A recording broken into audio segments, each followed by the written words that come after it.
Bonsoir à tous, c'est Foot Vision. On va parler aujourd'hui de la première journée de phase de groupe en Ligue des Champions sur nos clubs français. Et en bonus, je parlerai d'autres résultats de deux clubs qui m'ont impressionné cette semaine.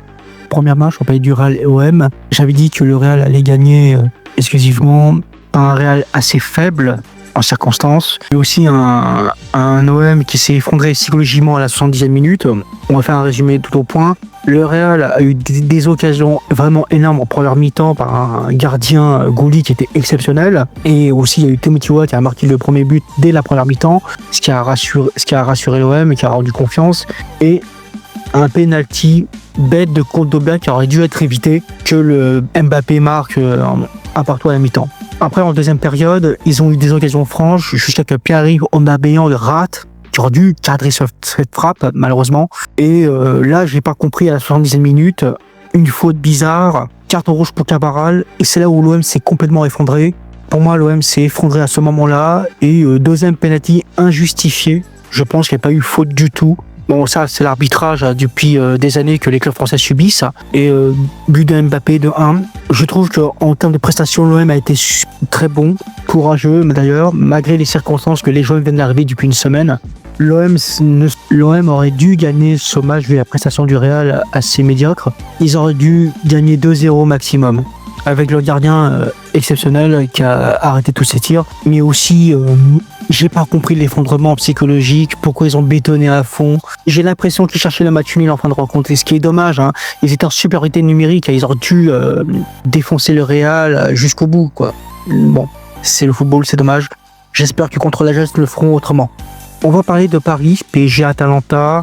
C'est impressionnant cette équipe, elle progresse de plus en plus, malgré les circonstances par rapport à l'année dernière, qu'ils n'arrivent pas à cumuler des matchs, malgré l'absence de Dembélé et de Désiré Doué. Ils ont réussi leur première prestation contre l'Atalanta 4-0, mais ça on l'avait dit, depuis la perte de Gasperini, l'Atalanta c'est plus le même.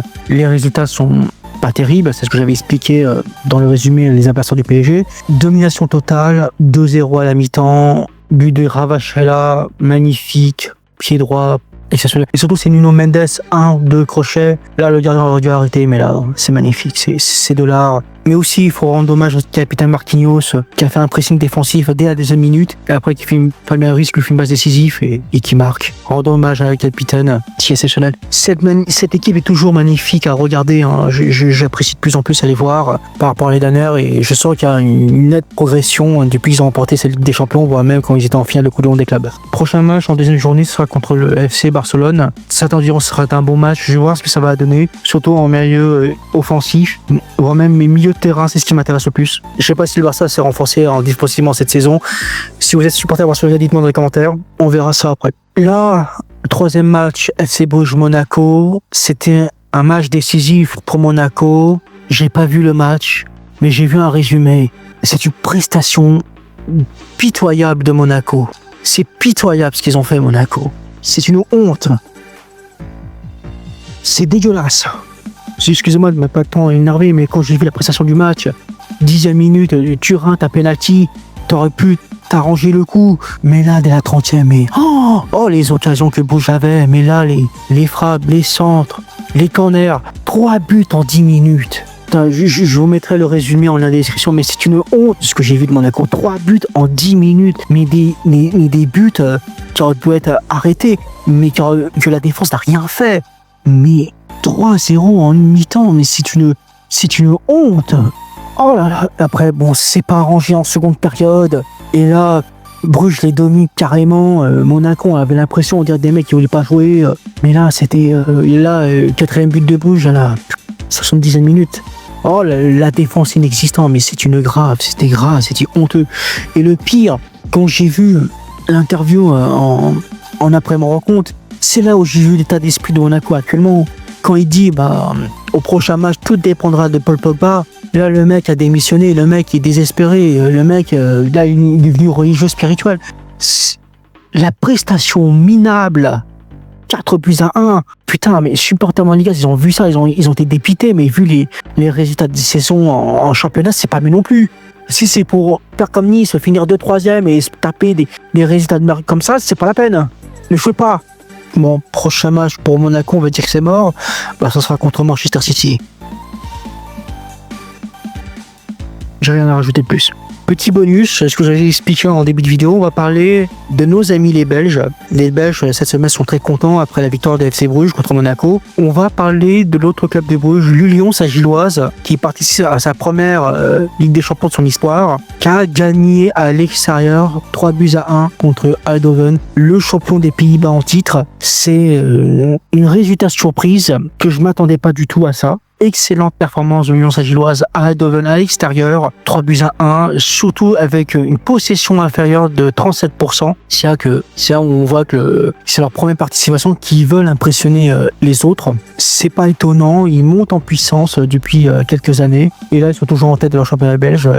Et on va les observer de loin cette année, l'Union Saint-Gilloise. On va les observer. Autre surprise, Benfica a perdu à domicile dans l'Estadio de la Louse. Très bon jeu de mots ce que je viens de faire, sans me rendre compte. Ils ont perdu contre Karabag 3-2 à domicile. Chose qui est très rare parce que c'est très difficile de gagner à Benfica. Ils commençaient à dominer, mettre 2-0 au bout de 15 minutes de jeu, et là ils sont complètement effondrés tout au long du match. 20e minute, Karabag marque, deuxième mi-temps, ils égalisent et ils marquent en fin de match. Qu'est-ce qui s'est passé pour Benfica? Là, à ce qui paraît, c'est un truc sans précédent au Portugal, parce qu'il faut comprendre que le président Rui Costa est dans une allée d'élection et que ses résultats jouent contre lui. Un seul championnat en 4 ans, parce qu'aussi il y a le Sporting qui domine ces dernières années au Portugal, chose qui est très mal vue chez Benfica, parce que je vous rappelle que le vrai rival de Benfica, c'est pas Porto, c'est Sporting, parce que du côté ouvrier, Benfica c'est côté ouvrier et Sporting c'est côté bourgeoisie, parce que cette année au Benfica c'est les élections du poste de président. Les résultats de Rui Costa sont pas bons,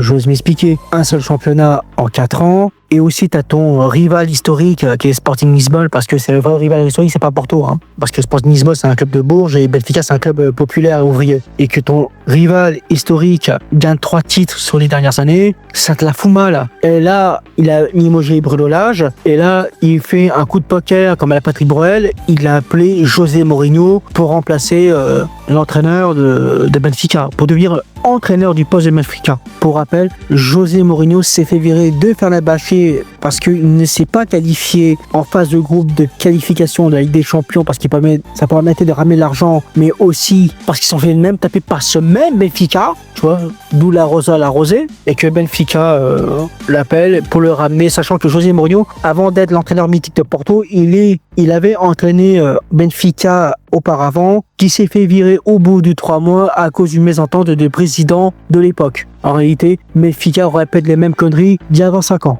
Autre résultat, si vous êtes intéressé, la Juve a fait mieux contre Dortmund 4 partout. Sachant que Dortmund est 4-2, la Juve égalise en fin de match, comme d'habitude. Mais le vrai problème de cette équipe de la Juve, c'est qu'elle se prend 8 buts, voire même pas 8, 7 buts en 2 matchs. 3 contre l'Inter et 4 contre Dortmund. Même s'il y a plus de buts en attaque, ce qui est rare en Italie, parce que l'Italie c'est plus un championnat technique défensif que des buteurs comme en Bundesliga ou en Première Ligue. 7 buts en 2 matchs, ça la fout mal pour un club de ce standing-là qui est spécialisé en défense. Après, c'est un rumeur qu'on dit pourquoi il sera un candidat favori au titre. Je dirais non, pas du tout.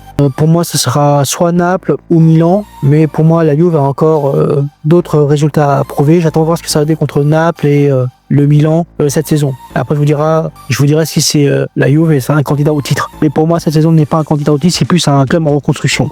C'était tout pour aujourd'hui. C'était la première journée de phase de groupe et des champions. On verra la semaine prochaine nos autres clubs français en compétition inférieure, que ce soit en Europa League, en Conference League. Merci de m'avoir écouté. Abonnez-vous à la chaîne, partagez, likez, commentez. C'était Putavision. On se voit à la prochaine pour nos autres clubs français. Merci, au revoir.